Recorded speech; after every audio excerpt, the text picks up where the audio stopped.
So what I was going to try and ask you when you gave your presentation is that for your system to work, it seems like everyone has to be in it. Every country, every nation has to have skin in the game because climate change is a global problem and all of us contribute to it, obviously in different ways, but all of us do.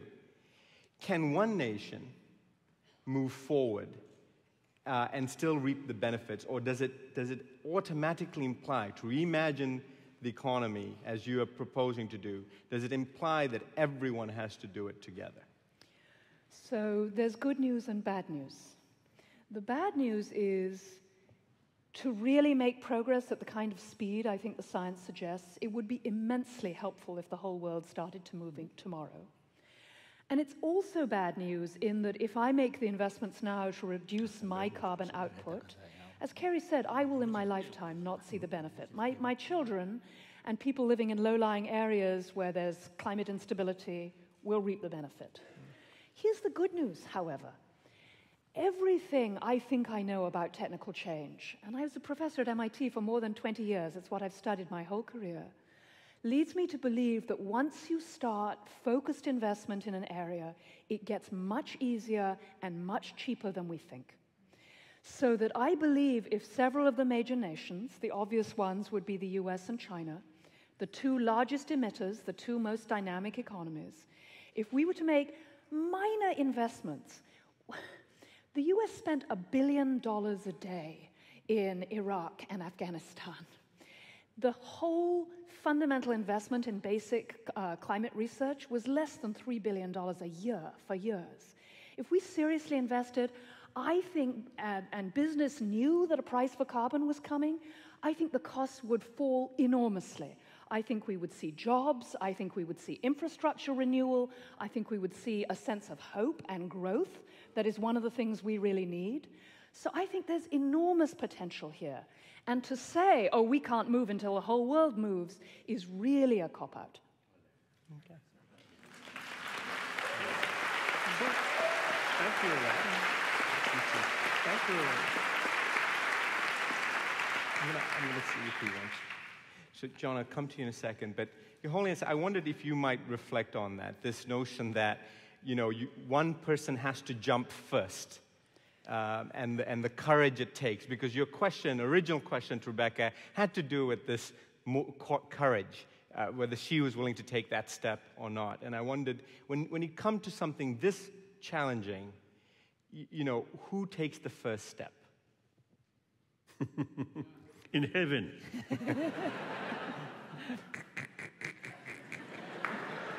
Logically, you see, some sort of something which humanity facing difficulties or problems. And we ourselves have to find ways to solve that. No one else. So I think initiative, logically, few individuals or few companies, and then the few nations. Then, as you mentioned, there is some kind of this is the realistic approach. So short term, maybe lose something, but long term, that's very, very healthy way because of the economic field to grow. So then, I think others will follow. So in any way, I really admire such people here, really thinking seriously, and already try to implement these things. Wonderful, wonderful. I want to get on the Congress one, because of sense of concern for others' well-being or compassionate sort of attitude. His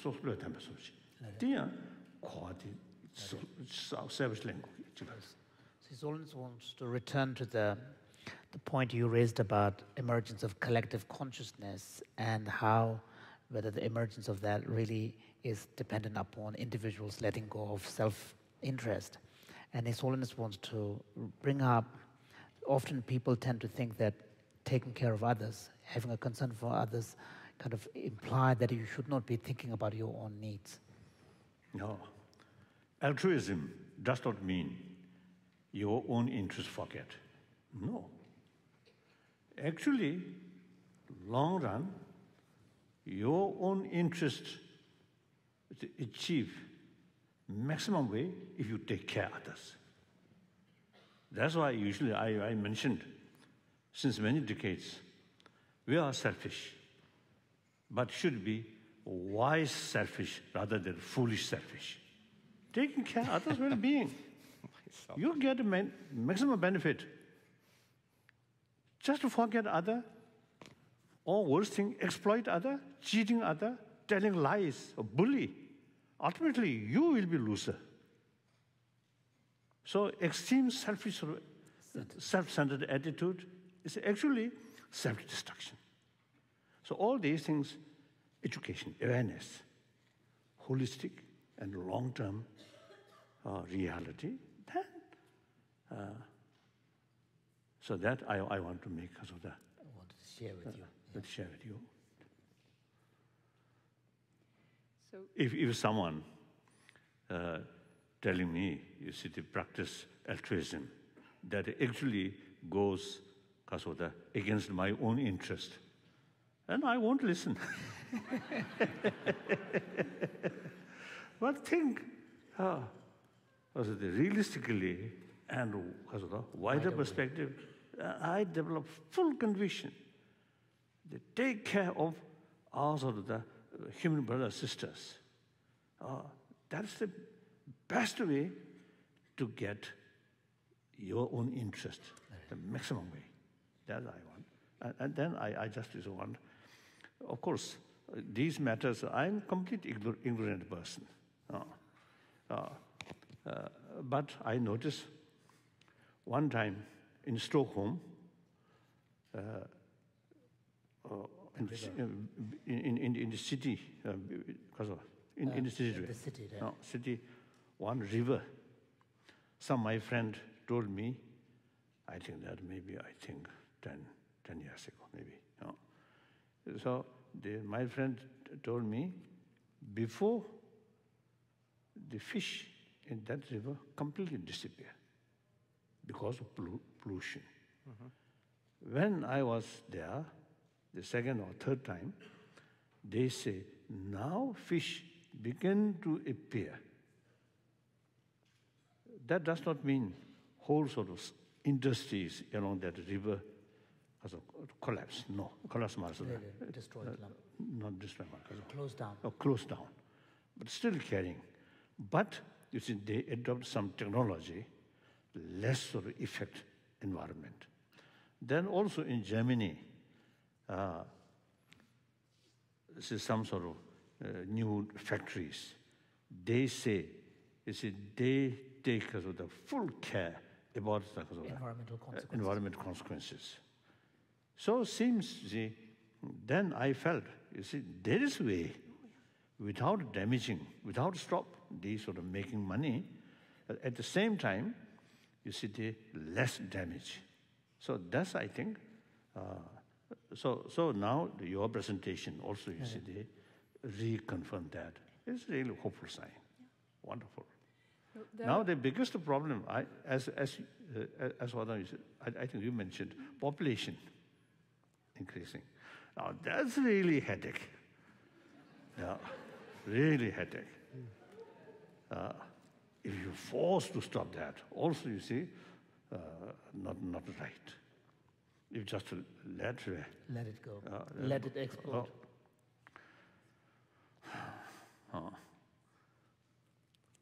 Like one small room, the room itself, capacity only 5 people. Then the number reaches 10, and how can manage like that? So that's the reality. Of course, as we mentioned, I have no worry. I already now 77-year-old, so next, I think, 20 years, 30 years, I think not much sort of concern, not much danger. And then afterward, after 20 years, 30 years, 50 years, I think we'll be very, very serious. and very strict sort of inhuman way birth control, that's also not good. But through education, some kind of sort of non-violent way of birth control, I think very necessary. Best thing, I often tell a joke, there should be more nuns, more monks. That is the non-violent way of the population control. I think population, really the population sort of increasing. That is, I think, a very, very serious sort of matter. Serious matter.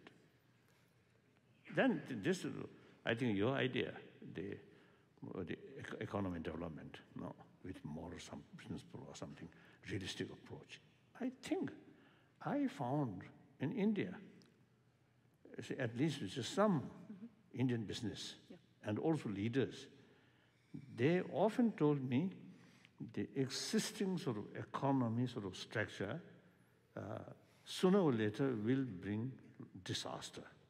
So they have to think, have to sort of find, according to their own sort of area. Huge country, hot climate. So all these, they have to find a realistic approach about sort of economic development. Perhaps, I think. Have you been in India? I have. Oh. And I think there are thousands of men and women inside businesses right now starting to build this kind of economy. If I'd had another 10 minutes, we would have done some concrete examples. But there's men and women of enormous courage thinking about how to build an economy that is creating wealth and yet not destroying the environment. It's eminently possible. And Brazil. Brazil, India, China.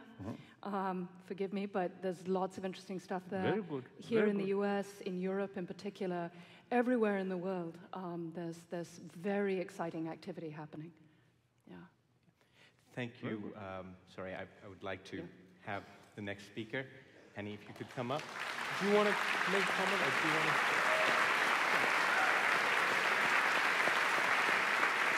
And while you're getting your slides going, you had a quick comment, John. Yeah, so I think Rebecca is entirely correct about the basis for hope here, and I actually think there's even more good news than Rebecca indicated.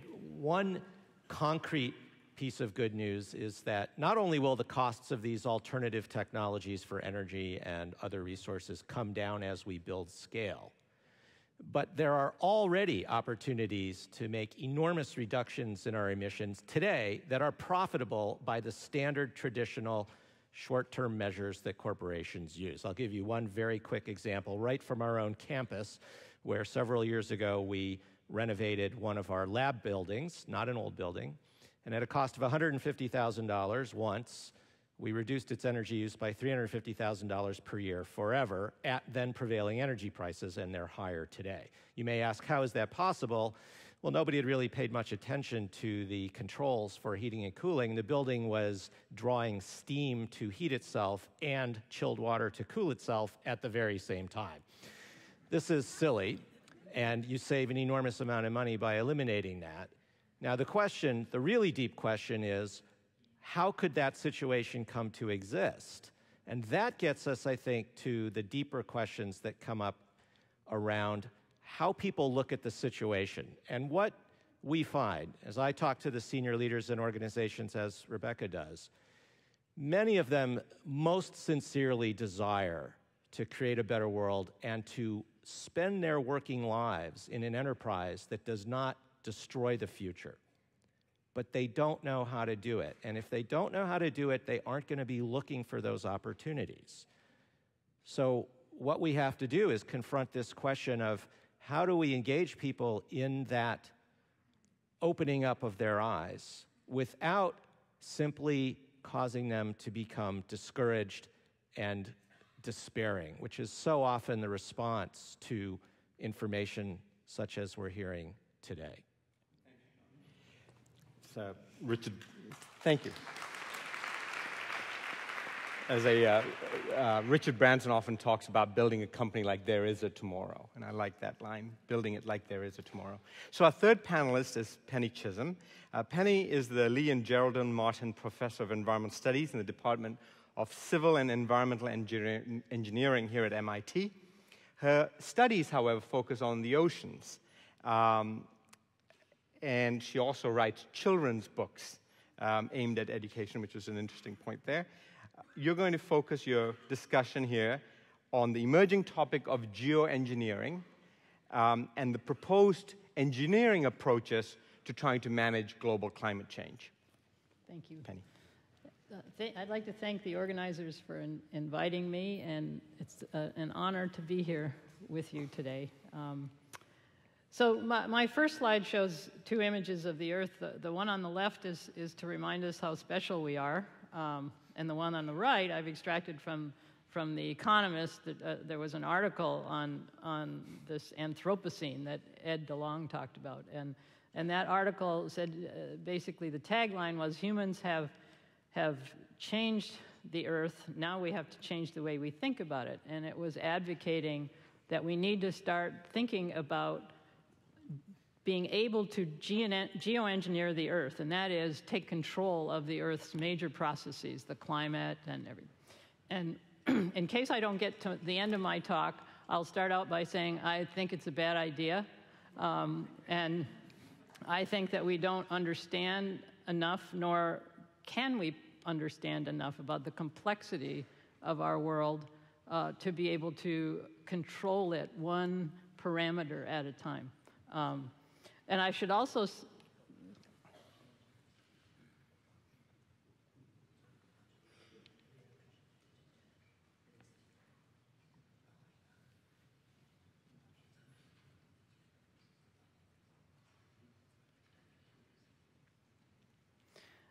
I will also add that there are people who I respect who disagree with me. So this is open for debate. So first of all, let's just define what is meant by geoengineering.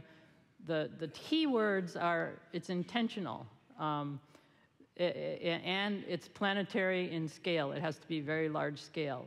And what people argue, well, we've already geoengineered the Earth. We have completely changed the face of the Earth, and we're changing the climate. But the difference is that that was an unintentional consequence of actions, and this is intentional.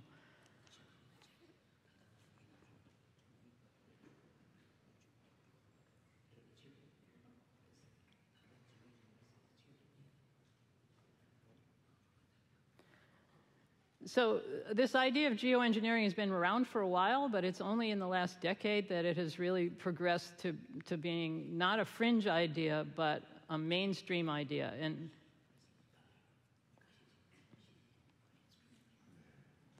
it has been endorsed, research on it has been endorsed by the National Academy of Sciences, the Royal Society, and as you can see from the graph on the right, the number of scientific papers on the concept has increased dramatically in the last even 5 years. So this is now something that is on the table, particularly to do research on it, to see whether it is something we should consider. So this slide shows you the various things that have been proposed that might be implemented to change the climate. They basically fall into two different categories. One is trying to collect the carbon that's in the atmosphere, draw down the carbon from the atmosphere that we've put there from burning fossil fuels by various means. And the other is to actually control the temperature of the Earth. I can point on here.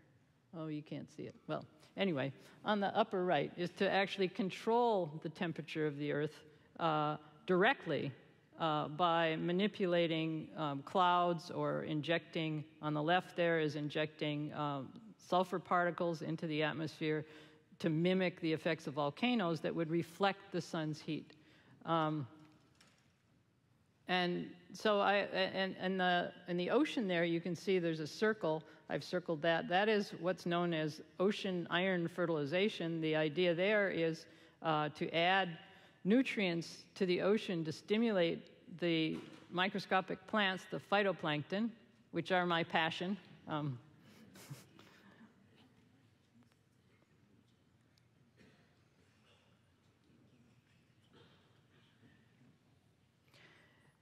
And if in stimulating their growth, get them to draw CO2 out of the atmosphere. Yes, no, sure. Ah, okay. His Holiness is asking why there's steams coming out there, but not on this side. The smokes. Okay. On the left there, that is collecting the fossil fuel carbon dioxide and injecting it down into the rock. And this here on the right, on the ocean, is and that one is proposing to generate more clouds from ocean water to reflect the sunlight. Okay. And unfortunately, I don't have time to go through all of these, so I'm only going to focus on the ocean and the stratosphere and the particles in the atmosphere. The one thing I would say about this slide is that it has reforestation, see the trees, as geoengineering, and I don't consider that geoengineering. That's restoring the trees that we have cut down. So I think if I designed this slide, that would not be there. That's a good thing. Trees are a good thing. Cutting trees down is not. That we know. Okay. So now just briefly, I will talk about this ocean fertilization proposal, because that is something that I actually know something about. I'm not really an expert on these other dimensions of geoengineering. So what most people don't really appreciate is that the oceans do half of the photosynthesis on Earth. The microscopic plants in the oceans, the phytoplankton, draw roughly as much CO2 out of the atmosphere as the plants on land. They're part of the natural global carbon cycle. And you can see on the left here,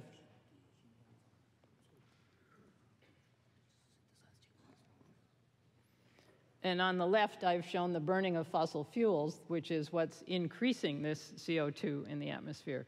So the question people have asked is, can we fertilize the ocean, fertilize these phytoplankton with iron, which happens to limit their growth in certain regions of the ocean, and have them draw more carbon dioxide out of the atmosphere? That would be that extra arrow there.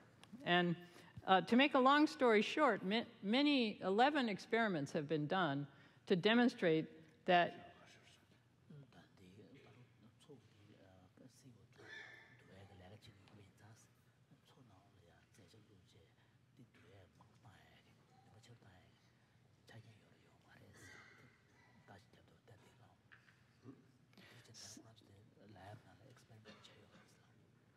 So scientists have done a number of experiments that have shown that, yes, you can add iron to the ocean. On the left here, you can see where Alaska is. This is the Pacific Ocean. And I've circled this little patch that is a false color image from satellites, but it shows a patch of ocean where that was fertilized with iron, where the phytoplankton grew more. And so we know this is possible. So this is not in lab. No, this is in the ocean, and 11 experiments have been done like this.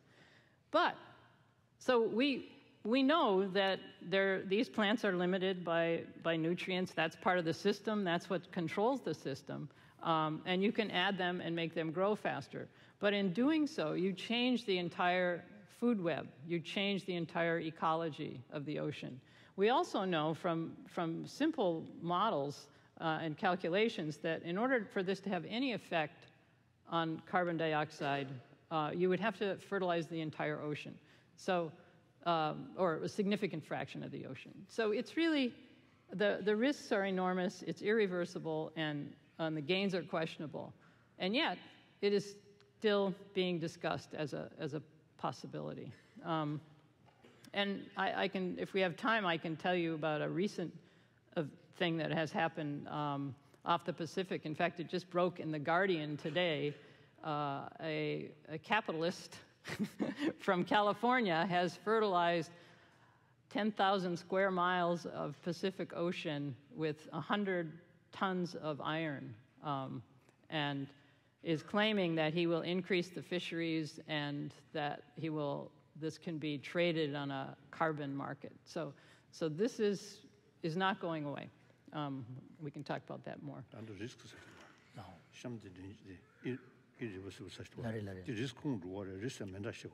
So you have lists, both the risks being enormous and irreversible.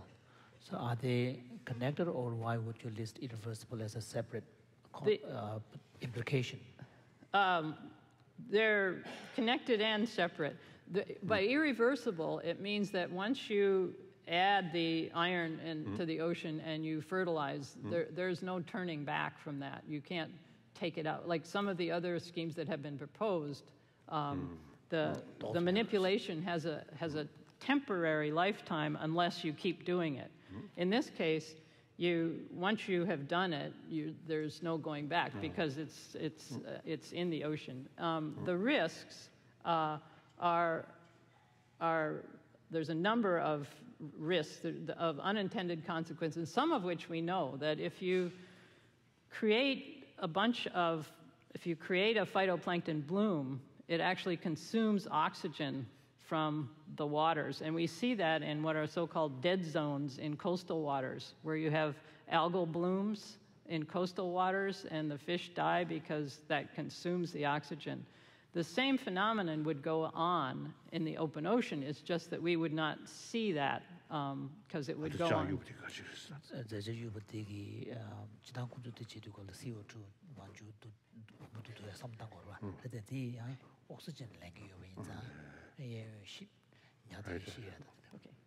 Okay. I have one more minute, so I'm going to go skip some slides. I will talk about just this stratospheric particle injection up there on the right is something that is now being actually, research is being done on that, and there's a project in the UK called the SPICE project, Stratospheric Particle Injection for Climate Engineering, that was scheduled to actually do a pilot test this summer, but it was canceled because one of the scientists involved had a patent on the delivery device for the particles, and that was felt that would be a conflict of interest, and so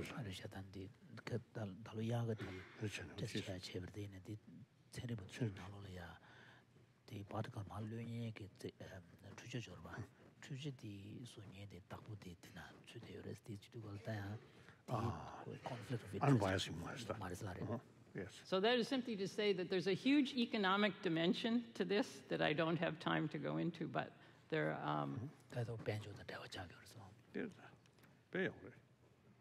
So skipping ahead, the arguments that people are making for this research on geoengineering is that we aren't doing anything about global warming. We must have an emergency plan in case things really go bad. And also, another argument being used is that nations could start to use weather modification as a weapon or climate modification as a weapon. So we must be doing research on it.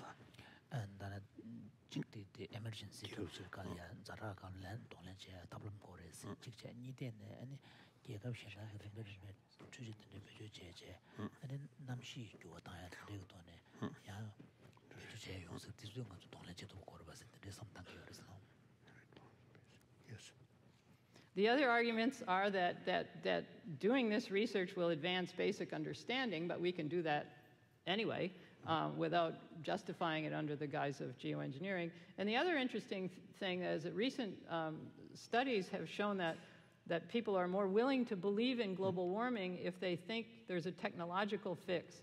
If they think they don't have to make sacrifices and there's a quick fix, they're more willing to believe it's happening. And that's an interesting sideline. So but the arguments against it, and my primary argument, is that any experiments that you do on a small scale do not scale up. The results cannot be scaled up. The Earth system is too complex, and you have emergent properties at all levels, and it cannot be scaled up. So we aren't going to know what will happen, and I think to take that risk with our planet is too great when we know there's a solution at the root cause. So that's my conclusion here, is that I think we know what the problem is. We know there are solutions to get at the root cause. The risks of trying to manipulate the planet are enormous. And I'll just end with a plug for my children's books, which I've written with a children's book writer, but simply because I think your point about education, I feel that if people really understood the majesty of this planet and the complexity of the biosphere, they would be much more cautious about talking about fiddling with the temperature, et cetera. So what we've tried to do with these books is cultivate, they're written in the voice of the sun, who is describing the role of photosynthesis in plants on Earth.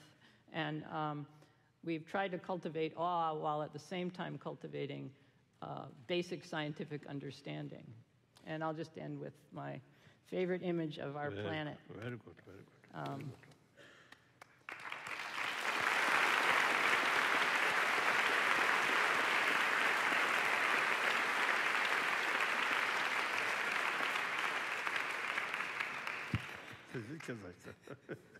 It can live without us. Oh, yes. It can live without us. Certainly, yes. Yes, but we can't live without it. But we cannot live without that. That's true. Very true. Yeah. That's why very much serious concern. Yeah. I think of it as, if we think of the biosphere as a living organism that is supporting us, I think we will respect its complexity. I've spent my life studying a single species of phytoplankton in the oceans, and the more I learn about it, the more I realize that we don't know anything. True.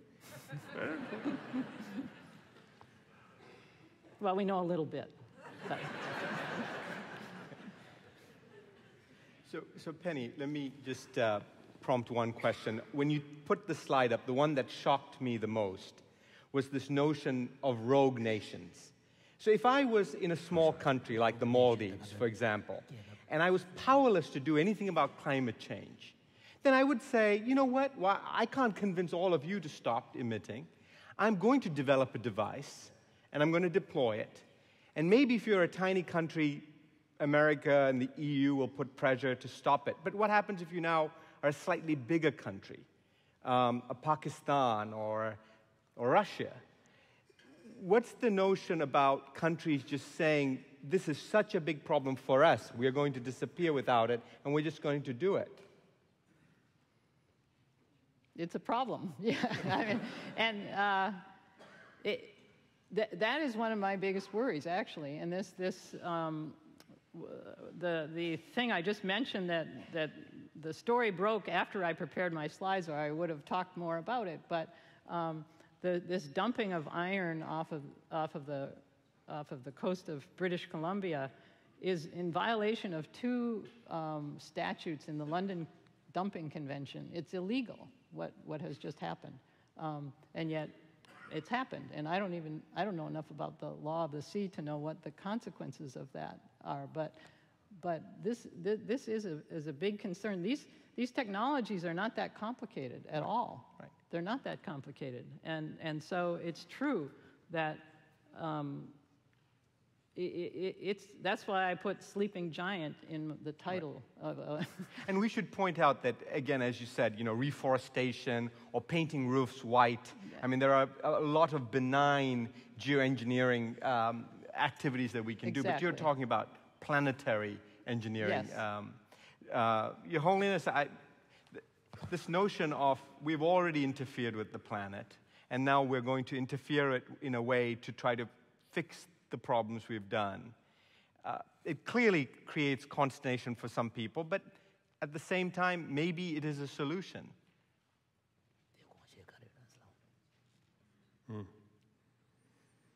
Whether we can really solve this problem or not, really time comes, we have to make attempt. That's I feel. And I felt, I reflect the failure of Copenhagen summit because the concerned nations, they consider their own interest, national interest, is the most important rather than global interest. So these are, again, is it the lack of sense of global responsibility, ultimately related with sort of self-centered, individually self-centered. The national level, again self-centered. So now these are global issues, isn't it? Something happened. Every nation will suffer. So we have to think more about common sort of interest, common responsibility rather than national interest.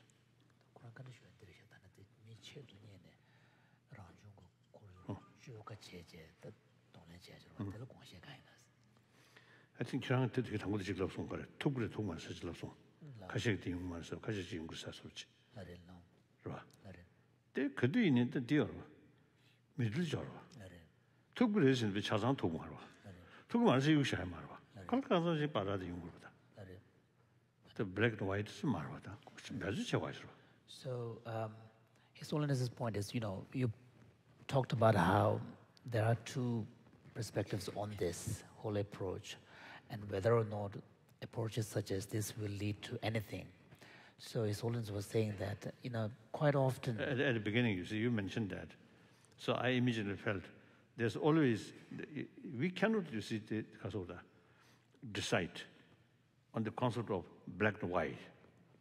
Always middle. Difficult. But make attempt, some achievement possible. But that attempt solve everything. That also extreme.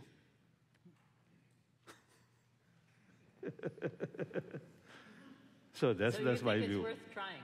Yes, really. Then this is good. Wonderful. Then geoengineering is good. This do. Korea, but chedonya at the namlia. 자산주 도구 말봐. 간sam주 도구. 맞지 좀. So His Holiness was wondering that, of course, we cannot solve everything, but there could be certain approaches we can kind of restore certain limited aspects. As other speakers who mentioned it. So the global warming, certainly, some extent, our own sort of behavior, our own way of life, really make definite sort of contribution for that. In that respect, if we think, if we realize that, and accordingly, modify, then we'll reduce. But that again does not mean everything is controlled through that way. That also extreme. So global warming, I think sometimes in some part of the world, a very hot climate, like Siberia, one time. Now then, change completely. Now again, it's the global warming. So that's beyond our control. We have to accept that. The other day, I also mentioned, one occasion, the meeting with scientists. One presentation, our whole galaxies, moving a certain direction. Another galaxies is the same sort of direction is coming. So once that meet, some explosion, big explosion, definitely will come. Not only climate change, but whole sort of universe, some sort of disturbances, definitely. But for the moment, we have no concern about that. After several billions of years, so no worry. But like that, it's a nature process. Go like that. These are beyond our control, isn't it? I think global warming also, you see, I think some nature process, go like that. I think you're absolutely right about that. When you look at the long term here, the Earth is going to change, regardless of our burning fossil fuel or any of that. And if humans are alive at that point, they will probably, I mean, it's going to change more dramatically than it is changing now. And so one could argue that we should start now studying how we could control that. But wonderful. It is our moral responsibility to look. Yes, we cannot be against doing research. That's well, I think the other point that Your Holiness made is this notion of things not being black and white. And I think with many environmental problems, as well as solutions to the problems, we tend to react in black and white. It's either good or bad. And sometimes, you know, it's not that, very often, I think you can't simply think in that duality. 근데 이게 good and bad 있습니다. 네, 차상 도구에 두고 말했으려나 can solve everything, or since it cannot solve everything, so better do nothing. That is extreme. That's one extreme. Then hope we can control everything. That also extreme. So between there, try. Let us try. That's the only way. Fair enough. But we have to be cautious. I said we need to be cautious as we try. Cautious is Carefully. Careful. Not cautious. I think I prefer the realistic. Realistic. It's like take the risky way. Cautious means even you can do something too much cautious, not good. Go ahead.